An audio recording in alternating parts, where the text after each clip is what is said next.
નમસ્કાર મિત્રો. આજે હું તમારી સામે લઈ આવ્યો છું એક એવી વાર્તા જે તમારા હૃદયને ધબકાવી દેશે, મનમાં ઈર્ષ્યાની આગ સળગાવી દેશે અને છેલ્લે એક મોટો પાઠ પણ આપશે. વાર્તા છે હરપ્રીતની, એક સાદી ગૃહિણીની, જેના જીવનમાં એક શહેરી છોકરીના આવવાથી તોફાન ઊભું થયું. હરપ્રીત એક સુંદર, ગોરી અને કાર્યક્ષમ વહુ હતી. તેના પતિ જગસીર નવા શોરૂમના કામમાં દિવસ રાત વ્યસ્ત રહેતા. ઘરમાં તેની સાસુ, બેબે અને દેવર જિમ્મી સાથે રહેતા.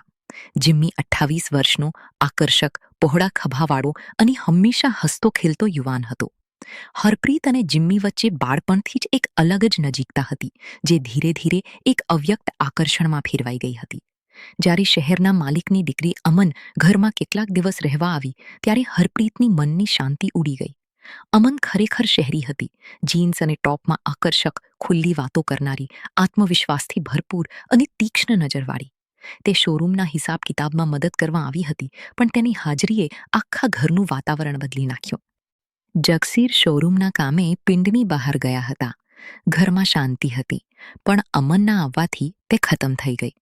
જિમ્મી અમન સાથે હસીને વાતો કરતો, તેને શહેરની વાતો સાંભળતો. હરપ્રીતને આ જોઈને અંદરથી જલન થતી. તેને આદત પડી ચૂકી હતી કે જિમ્મી માત્ર તેનો જ હોય. તેના મનમાં એક અવ્યક્ત ભય અને આકર્ષણનું મિશ્રણ હતું. એક બપોરે ઘરમાં ખામોશી છવાયેલી હતી. અમન પોતાના કમરામાં લેપટોપ પર કામ કરી રહી હતી. જિમ્મી પોતાના કમરામાંથી નીકળ્યો. તેના પહોળા ખભા અને આકર્ષક વ્યક્તિત્વ જોઈને હરપ્રીતનું હૃદય ધબકી ઉઠ્યું. તે રસોડામાં પાણી લેવા આવ્યો. હરપ્રીત રસોઈ કરી રહી હતી. ભાભી, ઠંડુ પાણી આપો, જિમ્મીએ હળવેથી કહ્યું. હરપ્રીતે પાછળ ફરીને જોયું. તેના ચહેરા પર ઈર્ષ્યા સ્પષ્ટ હતી. તેને ફ્રીજમાંથી બોટલ કાઢીને ટેબલ પર મૂકી અને ધીમેથી કહ્યું, પોતે લઈ લે, હવે તો શહેરી છોકરીઓ સાથે વાતોમાં વખત જ નથી મળતો. જિમ્મીએ મુસ્કાન આપી અને તેની ખૂબ નજીક આવીને ઊભો રહ્યો. તેની હૂંફ હરપ્રીતને અસ્વસ્થ કરી રહી હતી. તેને કહ્યું, ભાભી, તમને કેમ જલન થાય છે? તમે તો કહેતા હતા કે હું તમારાથી દૂર રહું. હરપ્રીતનો શ્વાસ તેજ થઈ ગયો. જિમ્મીની નજીકતાએ તેની અંદરની કમજોરીને જગાડી દીધી. તેણે વિરોધ કરવાનો પ્રયત્ન કર્યો, પણ તેની અવાજમાં તાકાત નહોતી. જિમ્મીએ રસોડાનો દરવાજો ધીમેથી બંધ કર્યો. બંને વચ્ચેની નજીકતા વધતી ગઈ. હરપ્રીતનું મન અને શરીર બંને જિમ્મીના આકર્ષણમાં ખોવાઈ ગયા. અચાનક બહારથી દરવાજા પર હળવી ટકોર પડી. હરપ્રીતના હોશ ઉડી ગયા. તેણી ઝડપથી પોતાને સંભાળી, ચુન્ની ગોઠવી અને દરવાજો ખોલ્યો. સામે અમન ઊભી હતી. તેની તીક્ષ્ણ નજર હરપ્રીતના ચહેરા પર અટકી. તેણે પૂછ્યું, ભાભી, અંદરથી દરવાજો કેમ બંધ હતો? હરપ્રીતે કંપતા અવાજે કહ્યું, કૂલરનો અવાજ હતો. અમને અંદર આવીને પાણી લીધું. તેની નજર ફ્લોર પરના નિશાન અને હવામાં ફેલાયેલી અસામાન્ય ગંધ પર અટકી. તેના ચહેરા પર એક અજીબ મુસ્કાન આવી ગઈ. તેણે કહ્યું, ભાભી, આ ઘરમાં ઘણા ગુપ્ત રસ્તાઓ છે ને? આ ઘટના પછી હરપ્રીતના મનમાં ડર અને અસ્વસ્થતા વધી ગઈ. અમન ચાલી ગઈ, પણ તેનું શાંત રહેવું હરપ્રીત માટે મોટા ખતરાનું સંકેત હતું. તે સમજી ગઈ કે અમન કંઈક જાણી ગઈ છે.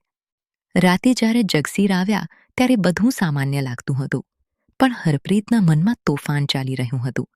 રાતે તેને ઊંઘ નહોતી આવતી. તે જિમ્મીની યાદમાં તડપી રહી હતી. અચાનક તે પાણી પીવા બહાર આવી. અંધારામાં જિમ્મીએ તેને પકડી લીધી. બંને વચ્ચે ફરી નજીકતા વધી.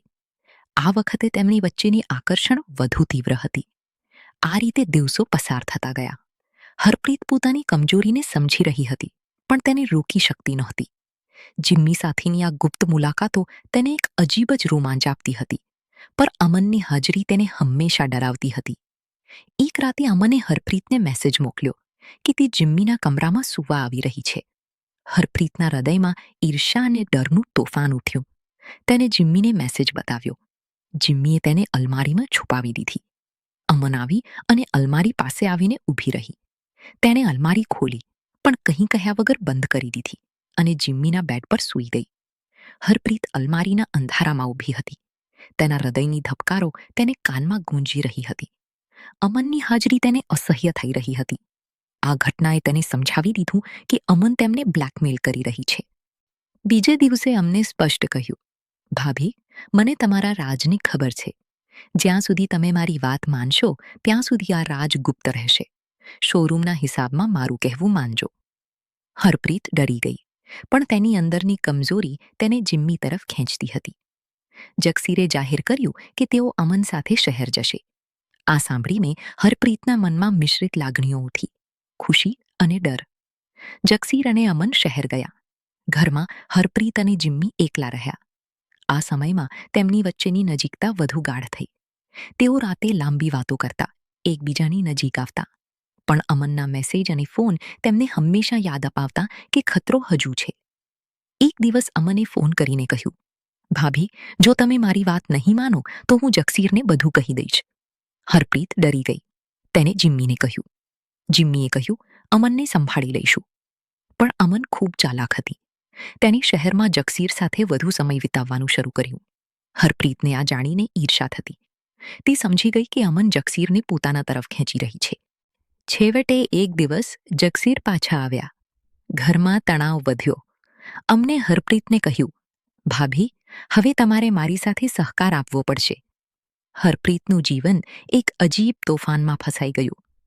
મિત્રો, આ વાર્તા આપણને શીખવે છે કે કમજોરીઓ આપણને ક્યાં લઈ જઈ શકે છે. પારિવારિક સંબંધોમાં વિશ્વાસ અને મર્યાદા જરૂરી છે. એક ક્ષણિક આકર્ષણ આખા ઘરને તોડી શકે છે. છેવટે હરપ્રીત અને જિમ્મીએ પોતાની ભૂલ સ્વીકારી અને જીવનને નવ